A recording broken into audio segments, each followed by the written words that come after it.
L'économie circulaire dans Écosystème. Tout de suite, je vous présente mes invités. Jules Coignard, le cofondateur de Circulaire, l'a bien nommé. Bonjour. Bonjour. Vous l'avez créé quand ? 2017. Avec quelle idée ? Avec l'idée de permettre aux organisations de vivre en harmonie avec la nature et tout simplement de se dire que pour créer une économie circulaire et donc utiliser mieux les ressources et créer moins de déchets, on a besoin de faire en sorte que les différentes organisations puissent travailler ensemble, notamment les grands groupes et les startups autour de l'innovation. Et justement, un grand groupe. On en a un ici. Bonjour Loïc Maquinguin, c'est ça ? J'arrive pas à prononcer votre nom. Maquingan, mais je vais y arriver. Hein. Loïc Maquingan, voilà, je l'ai bien dit. Vous êtes consultant Greenline chez SAP France.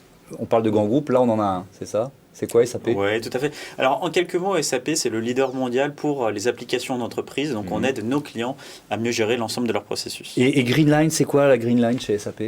Alors, la Greenline, en fait, ça vient du constat suivant. Donc, ça fait plus de 50 ans qu'on aide nos clients à être plus profitables. Ouais. Mais également, maintenant, il y a cet enjeu qui est très fort, comme le rappelait très bien Jules, d'être également plus durable. Donc, c'est comment est-ce qu'on intègre à l'intérieur des processus standards des entreprises des solutions permettant d'être un petit peu plus sustainable. Et on va voir sur quel projet vous travaillez très précisément ensemble aujourd'hui. Quel service vous proposez en fait ? Alors on a 3 typologies de services chez Circulaire. La première autour de la formation, parce que pour rendre une organisation circulaire, on a besoin d'abord de convaincre en interne.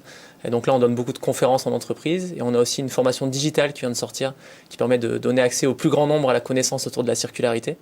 On a un deuxième axe autour du club circulaire dont fait partie d'ailleurs SAP qui réunit une quarantaine de grands groupes, des startups et le ministère de l'Environnement afin de créer un écosystème autour de l'économie circulaire en France. On a enfin une troisième business unit à notre moindre échelle autour du conseil et qu'on va accompagner les grands groupes dans la mise en place concrète d'économie circulaire. Alors la formation digitale, je reviens dessus parce que c'est un peu la nouveauté, l'actualité. Déjà, il y avait un besoin, c'est ça ? Exactement. Alors ça fait longtemps qu'on sensibilise à la thématique de la circularité. On a eu des grands groupes qui sont arrivés en nous disant j'ai besoin de former 100 000 personnes à la thématique. C'est un peu plus compliqué de le faire avec des conférences et des ateliers. Ouais. Et donc on s'est dit que le digital pouvait être un excellent moyen justement d'accélérer cette prise de conscience.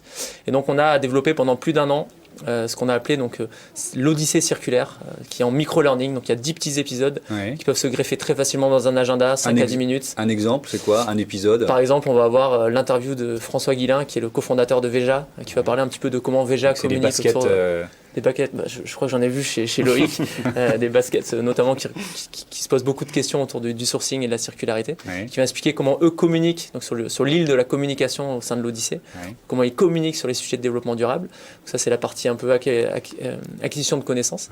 Et ensuite, on a une deuxième partie plus pédagogique où il y a une fausse pub. On doit identifier le greenwashing là-dedans et ça amène un peu les participants à se poser des questions autour de ça. Alors, vous êtes ici ensemble parce que vous travaillez sur la PLV, la publicité sur le lieu de vente. Avec quelle idée de départ, quelle ambition ? Alors, en fait, on part d'un constat, c'est que la PLV, elle n'est pas forcément gérée de la manière la plus optimale aujourd'hui. Alors, il y a 2 chiffres que je vais sortir. On dit qu'en général, 30% de la PLV qui est produite n'est même pas utilisée. Donc, elle n'arrive même pas jusqu'au magasin. Donc, il y a déjà un énorme gâchis. La deuxième, c'est qu'en général, même quand elle arrive, elle est utilisée un temps très très court, 2 semaines en moyenne, parfois même moins. Donc, on se dit qu'il y a un énorme gâchis de ressources. Donc, ça, c'est le premier impact, qui est l'impact écologique. Et ensuite, il y a un énorme gâchis économique. C'est le PLV, juste pour le marché européen, c'est 9 milliards de dollars. Donc, s'il y a déjà un tiers qu'on pouvait économiser, on voit bien l'avantage qu'on pourrait avoir derrière. Et donc, sur ce constat-là, on s'est dit qu'on avait besoin un peu de réinventer ce modèle de la PLV qui est un peu le même depuis des dizaines et des dizaines d'années aujourd'hui et se poser la question de qu'est-ce que c'est une PLV circulaire, comment on peut la mettre en place, de quoi on a besoin. Et donc sur ce constat-là, on a réuni tout un écosystème d'acteurs, du producteur de la PLV jusqu'au metteur en marché et puis la fin de vie, afin de justement créer un écosystème qui va permettre d'adresser cette problématique de la PLV. Et quel rôle au centre, la data. Alors justement, quel rôle vous jouez avec votre Greenline chez SAP France dans ce projet-là précis ? Alors nous déjà il faut savoir que ça fait à peu près 2 ans grâce à Jules en fait qu'on a découvert cette thématique et donc avec un des grands acteurs effectivement français, on a réfléchi ensemble sur quelle était leur problématique et en fait on s'est rendu compte très vite que la donnée elle est vraiment au centre de cette problématique, de cette surproduction finalement de PLV, de cette manque de visibilité. Également du coup ce qu'on a fait avec eux c'est qu'on a réfléchi ensemble sur quelles étaient les meilleures manières en fait de pouvoir répondre à cette problématique et donc on est venu à concrétiser cela à travers une solution. Et donc cette solution, elle est opérationnelle là aujourd'hui, elle peut être utilisée par les entreprises ? Oui, ils n'ont qu'à venir nous voir et puis avec très grand plaisir pour pouvoir ça marche comment utiliser. En fait, on va agréger des données qui proviennent de différents acteurs, on va agréger des données qui viennent du magasin. Est-ce que la PLV a été bien utilisée? Est-ce qu'elle a été correctement exposée? Comme le disait Jules, il y a à peu près 30% de la PLV qui n'atteint jamais le consommateur final.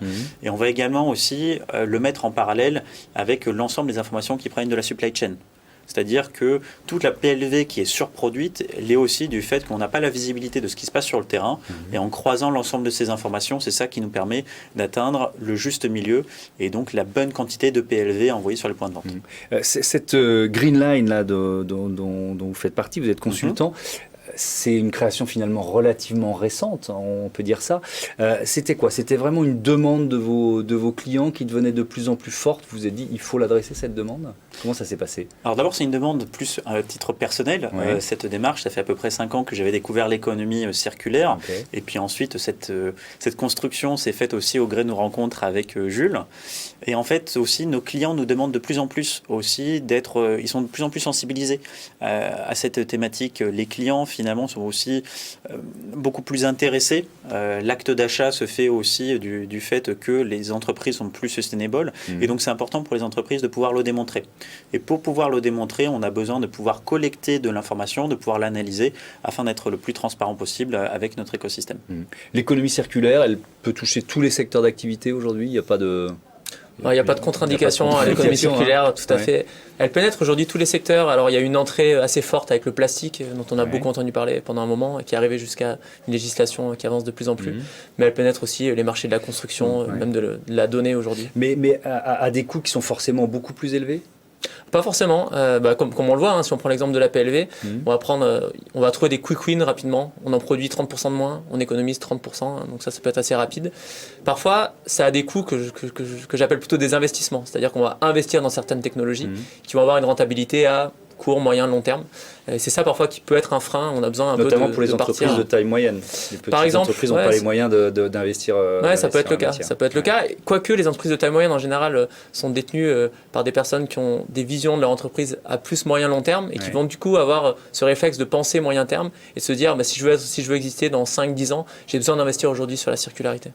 Le message est passé. Merci beaucoup à tous les deux d'être venus présenter ce partenariat entre Circulaire et SAP France. C'était Loïc Maquingan. Tout à fait. J'ai réussi à le dire.